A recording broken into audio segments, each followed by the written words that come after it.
कि जब ईमान की मेहनत होती है तो ईमान बनता है, और ईमान बनता है तो अमाल ज़िंदगी में आते हैं। हमारी भी ज़िंदगी का यही हाल था। हाँ, ईमान की सतह इतनी नीचे चले गई थी, इतनी नीचे चले गई थी, अल्लाह ना करे अगर हम इस मेहनत में नहीं जुड़ते, अल्लाह हम पर रहम का मामला नहीं करता, तो हमारा ईमान सल्ब भी हो सकता था। हमें पता नहीं चलता कब हमारा ईमान निकल जाएगा। एक चिड़िया की मानिंद, एक परिंदे की मानिंद सीने से ईमान निकल जाता है, आदमी को पता भी नहीं चलता। वो जब मरता है और मैदान महशर में खड़ा होगा तो वो गैरों की सफ़ में खड़ा किया जाएगा। वो कहेगा, ए अल्लाह, मैं तो दुनिया के अंदर मुसलमान था, मेरा नाम अब्दुल जब्बार अब्दुल सत्तार था, ए अल्लाह, मैं आज काफिरों की और गैरों की सफ़ में कैसे खड़ा हो गया? तो अल्लाह फरमाएगा कि तेरा ईमान सल्ब हो चुका था। तेरे आमाल की बुनियाद पर, तेरे आमाल की बदौलत ईमान सल्ब हो गया था, तुझे पता भी नहीं चला। अल्लाह हम सब की हिफाजत फरमाए। तो मेरे भाई बुजुर्गों, दोस्तों, हमारा भी यही हाल था। फिल्मी दुनिया में थे, बुराई के गढ़ में थे, ऐसी जगह पे थे जहाँ सर गुनाह शुरू होते हैं, जहाँ से गुनाह शुरू होते हैं। एक गफलत की ज़िंदगी थी, एक मदहोशी की ज़िंदगी थी, बेहिसी की ज़िंदगी थी। अल्लाह ने फजल किया कि कुछ बंदे हमारे पास आए, हमसे मुलाकात की कोशिशें की। हमारे बड़े भाई अल्लाह के रास्ते में 40 दिन लगा कर आए, उनकी ज़िंदगी बदली। उन्होंने चेहरा मोहरा लिबास सुन्नत के मुताबिक अपना लिया। हमने जब देखा तो हम बड़े बदज़न हो गए कि भाई लोग अल्लाह के रास्ते में जाते हैं, दावत व तबलीग की मेहनत में लगते हैं और ले जा कर के उनको मुल्ला मौलवी बना देते हैं। तो हम जो है लोगों से मुलाकात नहीं करते। बहुत सारी जमातें आती थी, मुलाकात की कोशिश करती थी, हम किसी ना किसी बहाने से निकल जाते। लेकिन अल्लाह को जब हिदायत देना होता है ना, तो अल्लाह ज़रिए बनाता है। एक जमात आई, उस जमात के अमीर साहब को हमारे भाई ने कहा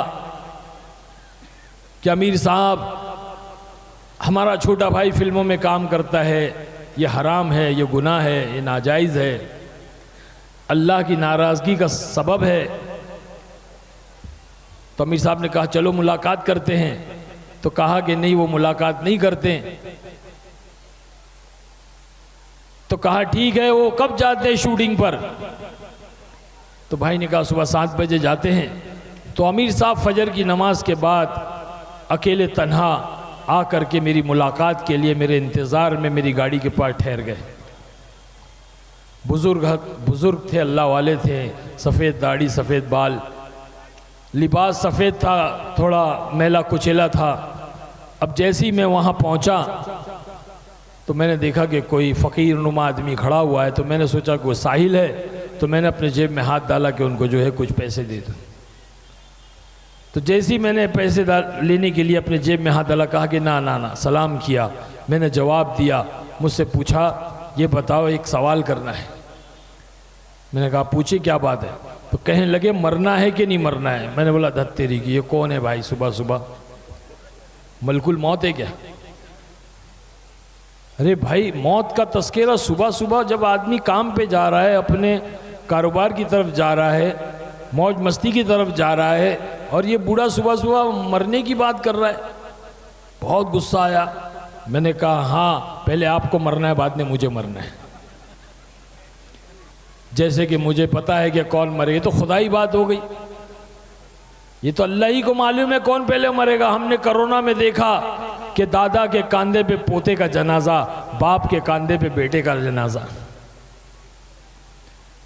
आगा अपनी मौत से कोई बशर नहीं, सामान 100 बरस का पल की खबर नहीं।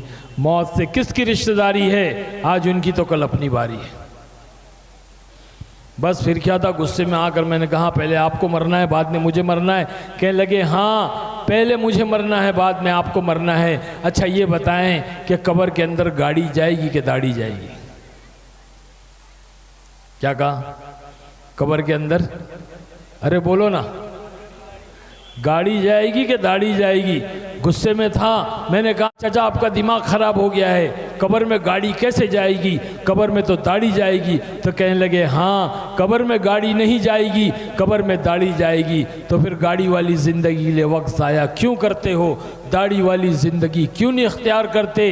दाढ़ी वाली ज़िंदगी तो जनाब रसूलुल्लाह सल्लल्लाहु अलैहि वसल्लम बस दिल से निकली जो आह असर रखती है, पर नहीं ताकत परवाज़ मगर रखती है। मर्द मुजाहिद की निगाह जब पड़ जाती किसी मोमिन के दिल पे तो अल्लाह दुनिया बदल देता है। हाँ, इब्राहिम बिन अदम एक बहुत बड़े आदिल बादशाह गुजरे हैं। एक दिन अपने महल के जो सहन में टहल रहे थे, खड़े हुए थे, देख रहे थे खिड़की में से, तो एक फ़कीर ने जो है उनसे पूछा कि इब्राहिम तुम्हारे सराय की कीमत क्या है। इब्राहिम बिन अदम बहुत बड़े आदिल बादशाह थे, गुस्सा आया, कहा फ़कीर तुझे मेरा महल सराया दिखता है। सराय यानी के लॉज, होटल। तो फ़कीर उनसे पूछ रहा है बादशाह से तेरे सराय की कीमत क्या है। तो बादशाह सलामत ने कहा ए फ़कीर तुझे मेरा महल सराया नज़र आता है। तो कहा हाँ तेरा महल मुझे सराया नज़र आता है, ये बता कि तुझसे पहले यहाँ कौन रहता था। तो कहा मेरे बाप, मेरे अब्बा। उनसे पहले बोले उनके अब्बा, उनसे पहले उनके अब्बा। तो फिर बोले सराया नहीं तो और क्या है, एक आता है और एक जाता है। क्या कहा, एक आता है और एक जाता है। फ़कीर की बात सुन करके दिमाग ख़राब हो गया, टेंशन में आ गए, परेशान हो गए। अब जो है गुस्से में जो है गए, जैसी कमरे के अंदर गए तो वहाँ पर जो है गुलाम ने आकर कहा कि बादशाह सलामत आपकी बांदी जो है आपके बिस्तर पर सो रही है। तो अब गुस्सा निकालना था, फ्रस्ट्रेशन निकालना था। तो कहा कि जाओ उसको लेकर आओ। उसको लाया गया, बांदी से पूछा तेरी ये हिम्मत कि मेरे बिस्तर पे तू सो गई। तो कहने लगी हाँ बादशाह सलामत मैं बिस्तर साफ़ कर रही थी, बिस्तर इतना नरम था कि मैं ऐसे लेटी तो मुझे आंख लग गई। तो बादशाह सलामत ने कहा इसको 10 कोड़े मारो। अब गुस्सा तो निकालना था ना, तो कहा कि इसको 10 कोड़े मारो। तो जैसे ही गुलाम ने जो है सिपाही ने एक कोड़ा लगाया तो हंसने लगी। बादशाह सलामत देख रहे हो कोड़ा मारे हंस रही है। फिर दूसरा कोड़ा लगाया फिर हंस रही परेशान। तीसरा कोड़ा लगाया फिर हंसने लगी। ही कहा कि ये बांदी तू क्या कर रही है, तुझे कोड़ा लगाया जा रहा है और तू हंस रही है, तुझे कोड़ा लगाया जा रहा है और तू हंस रही है। तो कहने लगी हाँ बादशाह सलामत मैं ये सोच करके हंस रही हूँ 10 मिनट के लिए मैं सोई तो 10 कोड़े लगाए जा रहे हैं, जो जिंदगी भर सोता है उसका क्या होगा। सुभान अल्लाह, बोलो सुभान अल्लाह। और टेंशन में आ गए, उधर फकीर ने ऐसी बात कर दिया, यहाँ बांदी ने ऐसी बात कर दी और टेंशन में आ गए। अब जो है नींद उड़ गई। अब अपने कमरे में टहल रहे हैं तो ऊपर छत पे से जो है कुछ दौड़ने और भागने की आवाज़ आई। दौड़ने और भागने, तो चिल्ला करके पूछा कौन है। तो कहने वाले ने कहा कि ऊंट वाला। बोले ऊंट वाला मेरी छत पर क्या कर रहा है, मेरे महल की छत पे क्या कर रहा है। मैं बादशाह सलाम में अपना ऊंट ढूंढ रहा हूँ, मेरा ऊंट घूम गया, मैं ऊंट ढूंढ रहा हूँ। तो इब्राहिम बिन अदम रहमतुल्लाह अलैह ने कहा तू पागल हो गया है, तेरा ऊंट अगर घूम गया है तो जा वीराने बियाबान में जा, जंगल में जा, वहां ढूंढ, मेरे महल की छत में ढूंढ रहा है, क्या तुझे तेरा ऊंट मेरे महल की छत पे मिलेगा। तो कहने वाले ने कहा हाँ बादशाह सलामत, जिस तरह से मेरा ऊंट आपकी महल की छत में नहीं मिलेगा वैसे अल्लाह भी आपके महल में नहीं मिलेगा। बस समझ गए बात कि ये इशारे अल्लाह की तरफ से है। फ़ौरन अपना चोला उतारा, अपना बादशाह का लिबास उतारा और जो है एक टाट का पेवन ले करके निकल गए, अल्लाह के जो है वो अल्लाह के रास्ते में निकल गए। बरसों गुजर गए, बादशाह सलामत गायब, जंगलों वीरानों बियानबानों में चले गए। अब सारे जो है प्रजा परेशान, लोग परेशान, रियासत परेशान, सिपाही परेशान, उजरा और उमरा सब परेशान। बादशाह सलामत गए कहाँ?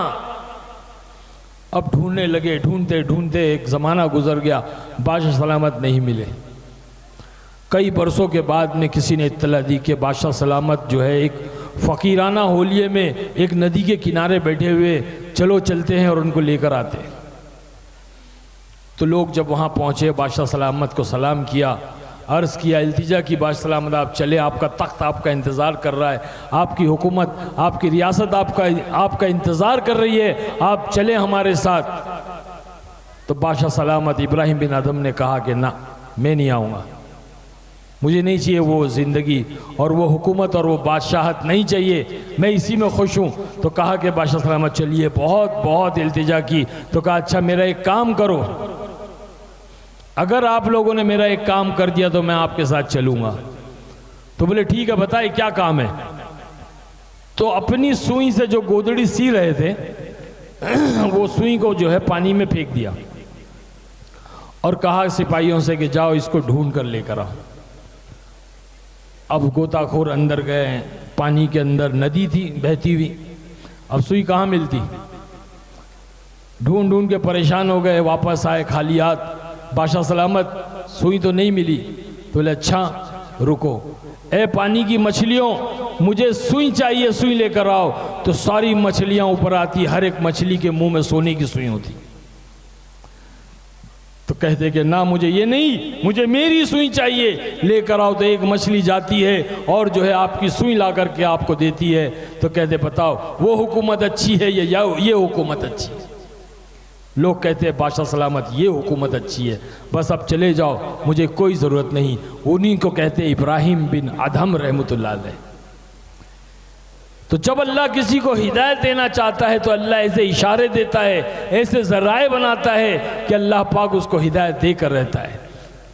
मेरे साथ भी ऐसा ही वाक़या हुआ कि वो अल्लाह के वली, वो अमीर साहब जो जमात में आए थे, अल्लाह की राह में आए थे, उन्होंने मुझसे कहा कि कब्र में गाड़ी जाएगी दाढ़ी जाएगी। ये उनकी बात जो है मेरे दिल में चुभ गई और मेरे दिमाग में बैठ गई कि ये भाई ये दाढ़ी वाली ज़िंदगी क्या है जो हज़रत मोहम्मद सल्लल्लाहु अलैहि वसल्लम की ज़िंदगी है। बस उस ज़िंदगी की तलाश में जैसे ही लगा, अल्लाह ने वो सुकून अता फरमाया, वो चैन अता फरमाया कि दुनिया की मालो मता, दुनिया की दौलत, दुनिया की शोहरत, दुनिया की इज़्ज़त कदमों में थी। अल्लाह ने जो है वो मज़ा जन्नत का चकाया।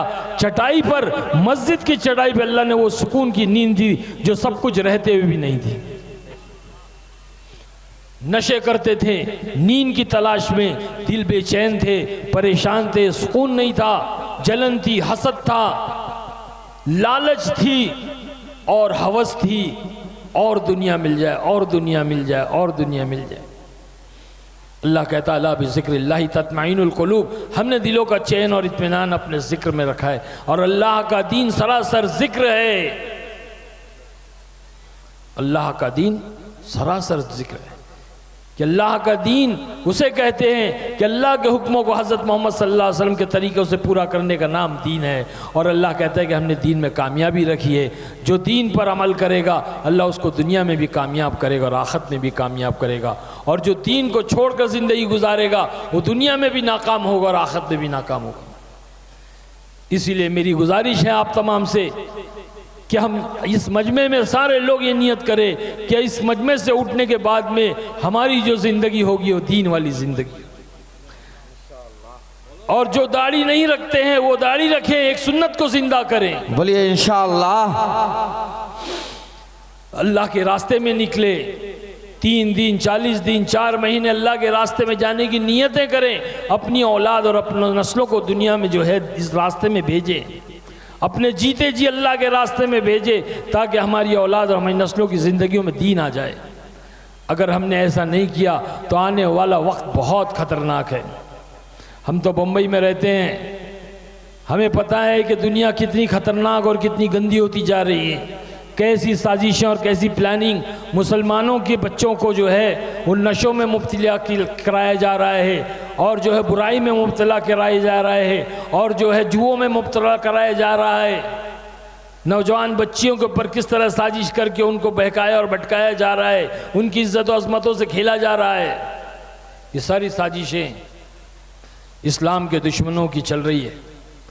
हमें अभी भी मोहतात हो जाना चाहिए, अलर्ट हो जाना चाहिए, जाग जाना चाहिए और ये बेहोशी की ज़िंदगी से निकल जाना चाहिए। अगर अब भी हमने अपनी आंखों को नहीं खोला, हम बेदार नहीं हुए, हम मोहतात नहीं हुए, तो कल हमारे बचाने वाला कोई नहीं रहेगा। कुछ नहीं करना है, हमें किसी से टकराना नहीं है, किसी से शिकायत नहीं करना है, बस हमें अल्लाह की रस्सी को पकड़ना है, अल्लाह के दीन पर चलना है, नमाजों को कायम करना है। आने वाला महीना मुबारक महीना रमज़ान का है।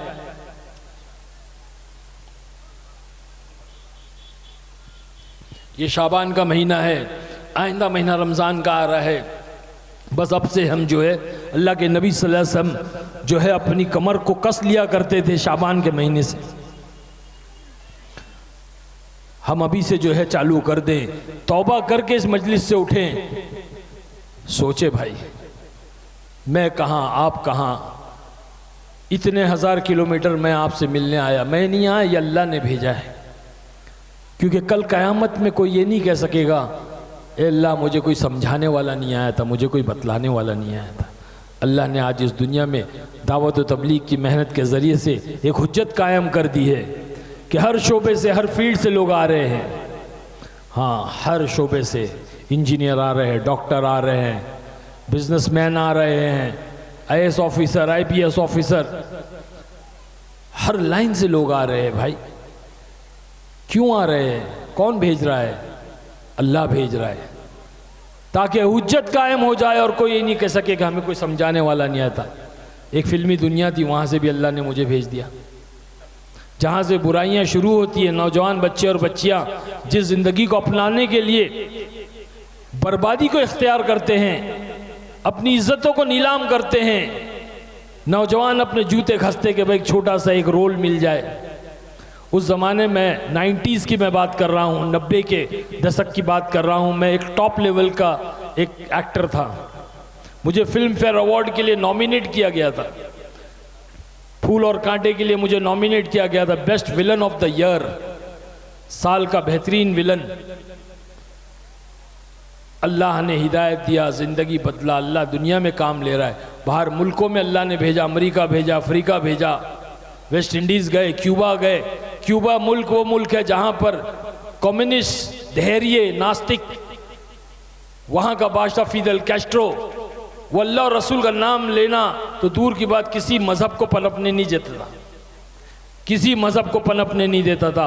अल्लाह ने एक नौजवान को भेजा, पड़ोस के मुल्क से एक नौजवान पढ़ने के लिए गया, मेडिकल साइंस के लिए गया, और अल्लाह ने उससे ऐसा काम लिया कि उस मुल्क के अंदर अल्लाह ने इस्लाम को ज़िंदा कर दिया। हमारी जमात वहाँ गई थी, 1 महीना हम उस मुल्क में रहे। 3000 लोग उस वक्त इस्लाम में दाखिल हो चुके थे। एक बड़ी शानदार मस्जिद बनी थी जिसमें सबसे पहली बार ईद की नमाज अदा की गई, और उस नमाज के अंदर हमारी जमात 8 साथियों की मौजूद थी। तो ये मेहनत है, ये अल्लाह की रज़ा वाला काम है, ये दावत का वो काम है जो अल्लाह पाक ने सबसे पहले हमें जिसका तारुफ कराया। जब बच्चा पैदा होता है मुसलमान के घर में, तो सबसे पहला अमल क्या किया जाता है? अरे बोलो ना, क्या किया जाता है? अजान दी जाती है ना, सीधे कान में अजान, उल्टे कान में अकामत। अजान क्या है? अजान दावत है, और सबसे बड़ी दावत है। इसीलिए अजान के बाद जो दुआ पढ़ी जाती है उसमें कहा जाता है अल्लाहुम्मा रब्बा हाज़िही दावती ताम्मा, सबसे बड़ी दावत है। दावत के ज़रिए से ईमान अंदर दाखिल किया जाता है, फिर उसके बाद में उस बच्चे को शहद चटाया जाता है या दूध पिलाया जाता है। क्योंकि दावत के ज़रिए से जब ईमान अंदर दाखिल किया जाएगा, वो बच्चा बड़ा होगा, भूखा होगा तो साबिर बनेगा, सब्र करेगा, और मालदार बनेगा तो शाकिर बनेगा, शुक्र करेगा। अगर दावत के ज़रिए से ईमान को अंदर दाखिल नहीं किया गया तो ये बच्चा जब बड़ा होगा, भूखा रहेगा तो डाकू बनेगा, और मालदार बनेगा तो फिरौन बनेगा। इसीलिए सबसे पहला तारुफ दावत। ये नहीं कहा बच्चे से कि अब उठ जा, पैदा हो गया, नमाज पढ़, अब उठ जा, हज कर ले, अब उठ जा रोज़ा रख, अब उठ जा ज़कात दे, ये नहीं कहा, बल्कि सबसे पहले जो अमल सामने लाया गया वो दावत का अमल लाया गया और दावत के ज़रिए से ईमान को अंदर दाखिल किया गया। अल्लाह खुद दाई है, इसीलिए अल्लाह ने अपने कलाम में सारे नबियों की दावत को पेश किया, किसी नबी की इबादत पेश नहीं किया। सारे नबियों की दावत, नूह अलैहिस्सलाम की दावत, इब्राहिम अलैहिस्सलाम की दावत, मूसा अलैहिस्सलाम की दावत, ईसा अलैहिस्सलाम की दावत, हुजूर पाक सल्लल्लाहु अलैहि वसल्लम की दावत, शोएब अलैहिस्सलाम की दावत, लूत अलैहिस्सलाम की दावत, सारे नबियों की दावत को अल्लाह ने पेश किया, किसी की इबादत को नहीं पेश किया। अल्लाह को दाई से बड़ी मोहब्बत है। कुरान में अल्लाह ने यासीन को अपना दिल बनाया, कुरान का दिल बनाया, और उसके अंदर अल्लाह ने एक साहब का वाक़या बयान किया, हबीब नज्जार, जिसको अल्लाह के नबी सल्लल्लाहु अलैहि वसल्लम नाम से नहीं पुकारते थे, यासीन वाला साहब कहते थे, वो एक दाई थे, दाई का वाक़या अल्लाह ने बयान किया। मेरे भाई बुजुर्गों दोस्तों, हमें दाई बनना है। जब हम दावत देंगे, जिस चीज़ की हम दावत देंगे, ईमान की दावत देंगे, ईमान बनेगा, नमाज की दावत देंगे, नमाज बनेगी, इल्म की दावत देंगे, इल्म आएगा, जिक्र की दावत देंगे, जिक्र आएगा, अखलाक की दावत देंगे, अखलाक आएगा, इखलास की दावत देंगे, इखलास आएगा, अल्लाह के रास्ते में निकलने की दावत देंगे तो हम खुद सबसे पहले अल्लाह के रास्ते में निकलें। अल्लाह हमें सबसे पहले अल्लाह के रास्ते में निकालेगा। जब हम लोगों को अल्लाह के रास्ते में निकलने की दावत देंगे, अल्लाह हमें सबसे पहले तौफीक देगा। इसीलिए कहते हैं हमारे बुजुर्गान दीन, हमारे अकाबिर, हमारे बड़े, कि दावत की मेहनत में लगो, खुद भी लगो, अपने बच्चों को भी लगाओ, ताकि वो एक महफूज माहौल में आ जाए, एक ऐसे माहौल में आ जाए जहां पर शैतान हमला ना कर सके, नफ्स के धोखे से निकल जाए। ऐसा माहौल बनाना होगा, हमें मेहनत करनी होगी, बेदार होना होगा, जागना होगा, खुद को भी जागना होगा, अपनी बीवी और बच्चों को और अपनी औलादों को जगाना होगा, मेहनत करनी होगी। दुनिया दुनिया दुनिया मेरे भाई ये यहीं रह जाएगी। अल्लाह हम जैसे लोगों को जो दुनियादार थे, अय्याशियों में और बुराइयों में घिरे हुए थे, अल्लाह ने निकाला और यहाँ पहुँचाया, ताकि अल्लाह दिखाना चाहता है कि जाओ और दावत दो और बताओ कि हक क्या है। वकुल जाल हक व ज़हकल बातिल इन्नल बातिल काना ज़हूका, कि जब हक आता है तो बातिल भाग जाता है, क्योंकि बातिल बहुत कमज़ोर है। अल्लाह ने हमें भेजा। अरे ये दुनिया यहीं रह जाएगी भाई, यहीं रह जाएगी, कोई साथ नहीं ले जाएगा। वक्त का बादशाह भी जाएगा और फ़कीर भी जाएगा। बादशाह अपने साथ तख्त व ताज लेकर नहीं जाएगा और फ़कीर अपने साथ में कटोरा लेकर नहीं जाएगा। हर आदमी अपने ईमान और आमाल को ले जाएगा, और ईमान और आमाल के बनाने का मौका ये दुनिया है, ये ज़िंदगी है। अगर हमने अभी भी अपनी आंखों को नहीं खोला और हम गफलत की ज़िंदगी में पड़े रहे, अल्लाह की कसम हमें कोई बचा नहीं सकता, कोई बचा नहीं सकता। हमारी माँ बहनों की इज्जतें अजमतें लूटी जाएगी, हमारा कत्ल आम किया जाएगा, हमें फुटबॉल की तरह ठोकर मारा जाएगा। कोई हमें नहीं बचा सकता सिवा अल्लाह के, और अल्लाह को राज़ी करने का रास्ता एक ही है कि हम दावत की मेहनत करें और दीन को अपनी ज़िंदगी में लाएं। इसीलिए ये गुजारिश है, बहुत इल्तिजा है, रिक्वेस्ट है कि आप तमाम जो है इसकी नियतें करें। इस मजमे से, इस मजमे के अंदर ये नियत करें कि हम अपनी ज़िंदगियों के अंदर दीन को लाएंगे इंशाअल्लाह। बोलो, सब लाएंगे इंशाअल्लाह। जोर से बोलो भाई, सब हाथ उठा के बोलो। माशाअल्लाह, अल्लाह बेइंतहा कबूल फरमाए। अगर आप लोगों ने अपनी ज़िंदगियों को बदल दिया, हाँ, अपनी ज़िंदगी को तब्दील करना है, तबलीग का मतलब ही तब्दील करना है ना। अल्लाह ने बहुत सारे ज़राए दिए हैं, बहुत सारे रास्ते दिए, लेकिन मेरी नज़र में ये दावत और तबलीग की मेहनत जो है वो आसान मेहनत है, चलता फिरता मदरसा है। वरना अपनी लाइन से, जो जिस लाइन से सीखना चाहे सीखे भाई, दीन सीखे, दीन सीखे, दीन पर मेहनत करें, ईमान पर मेहनत करें, अपने बीवी बच्चों पर मेहनत करें। हाँ, फिक्र लें, सोचें, इंशाअल्लाह ताला अल्लाह ने चाहा तो एक ऐसा इनकलाब आएगा, आप देखोगे अपने मोहल्ले, अपने बस्ती के अंदर, अपने इलाके के अंदर कि किस तरह से अल्लाह की रहमतें और बरकतें नाजिल होगी। करेंगे सब इंशाअल्लाह। वक्त का तकाजा है, थका हुआ हूँ, बहुत दिल चाह रहा है कि आप लोगों से बहुत बातें करूं, लेकिन पता नहीं कुछ ना कुछ तकलीफ़ हो रही है, तो माजरत चाहता हूं और आप लोगों से जो है दुआओं की दरख्वास्त करता हूं। इंशाल्लाह दुआ करके जो है बात को ख़त्म करेंगे।